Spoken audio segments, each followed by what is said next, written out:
Today on the 50-pound brain, we are going to try and change transmissions on Higgins chassis. So it's cold in the storage unit, but things have to happen. It looks like winter is never going to end here.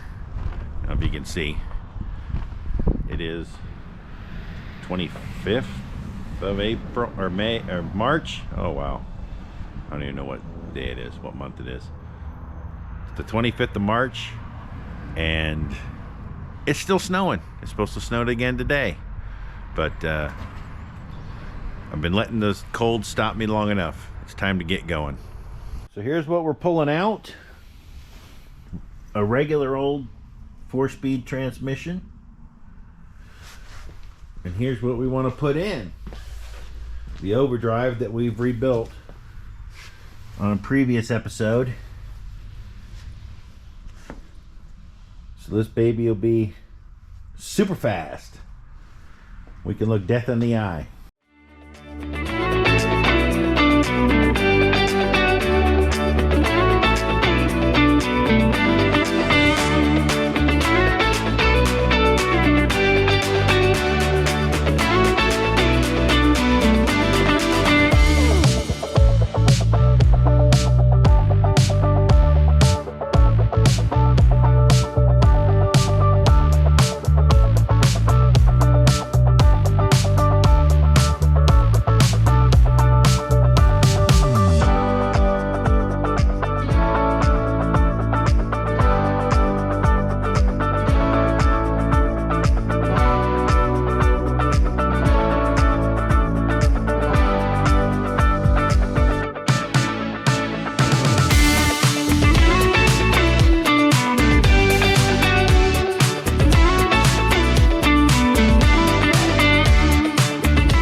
Okay, so here's what we're doing. Transmissions are out of the chassis, and so now we are going to move this and the actuation shaft from this transmission, the regular 4-speed transmission, over to here, to the overdrive transmission. Now, my only concern, let me see if you can see in here, those are brand new bushings in there, here and there, right here. And if they have to be reamed to fit nicely on that shaft, then we're going to be delayed in the installation until I get a reamer. So we'll see how this goes. I'm going to cast a giant shadow on what's going on.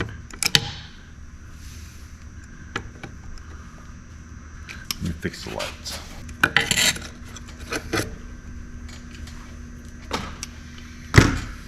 Okay, we're going to take this bolt loose,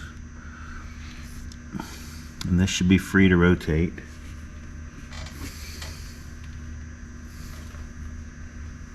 We've got a grease fitting down on this end, right here, that will have to come out. That shaft should slide out that way.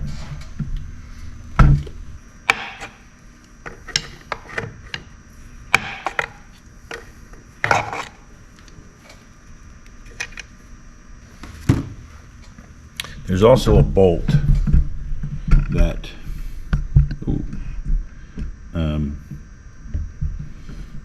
right here, and I'm sure there's a ring in the shaft so that it takes out any excessive side to side motion. There we go. Try and keep you in view here.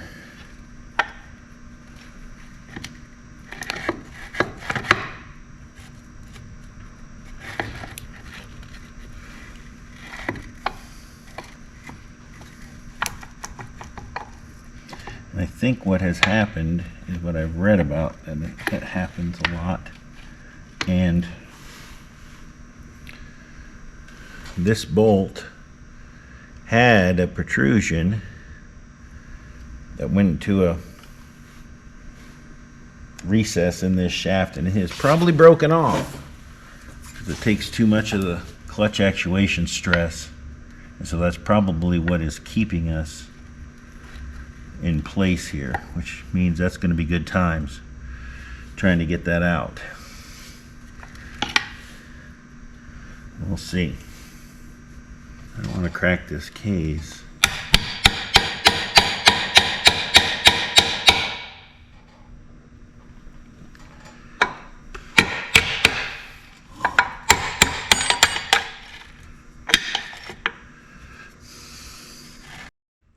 Okay, so what I had to do was put Mongo here on the clutch slave cylinder actuating shaft to force what little bit of mushroomed part on this shaft was holding us up. But now, let me see.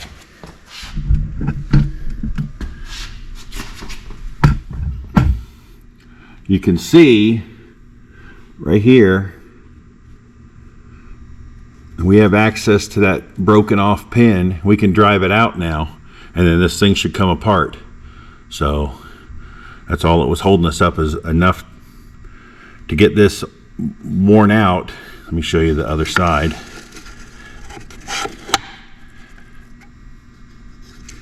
If you can see it in there. So now you can see the piece of the mangled shaft that's in here. We should be able to drive that out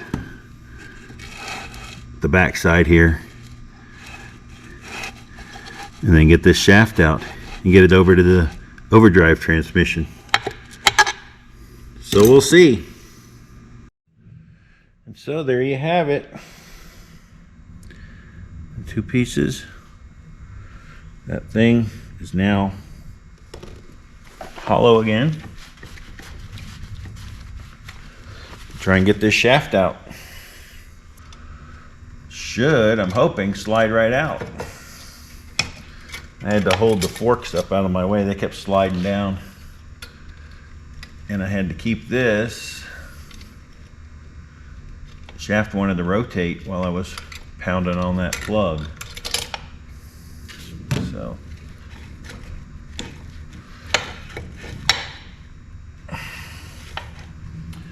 clean this up. Might have to do a little bit of filing on this shaft.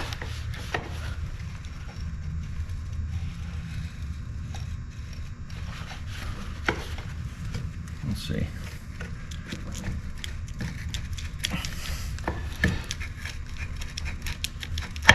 Nope.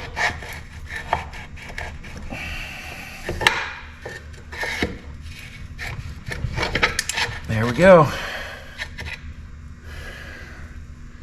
There you have it.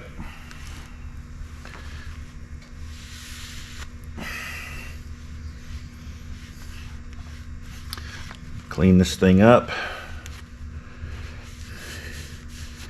Deburr it a little bit. Oop. That goes, well, let's take that off.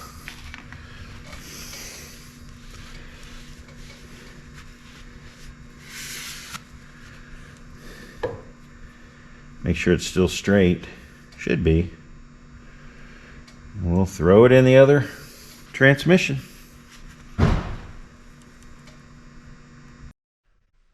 Okay, so what I had to do to get anything that was sticking up above this diameter that was keeping the throwout bearing fork from sliding up and down, I basically got on this thing and just rolled it inside the transmission, try and bend whatever that was hanging us up back over.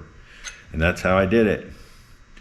And then it, well, you saw, slipped right off after I could do a full turn on this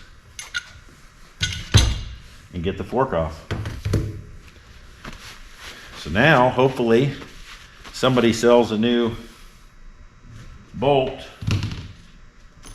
cross shaft pin bolt, whatever you want to call it. I don't know what you call it. This thing, so that we can put this clutch back together. That would be sweet. So check this out.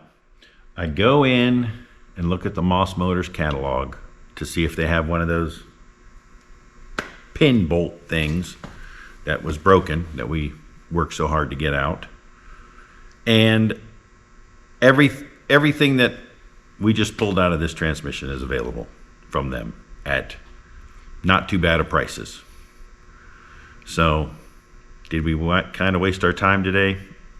Not really, because that pin was broken. And so what would have happened is go to actuate the clutch in that transmission, and it wasn't going to release because that pin being broken means that the throwout bearing wasn't going to do its job. The shaft was going to turn, but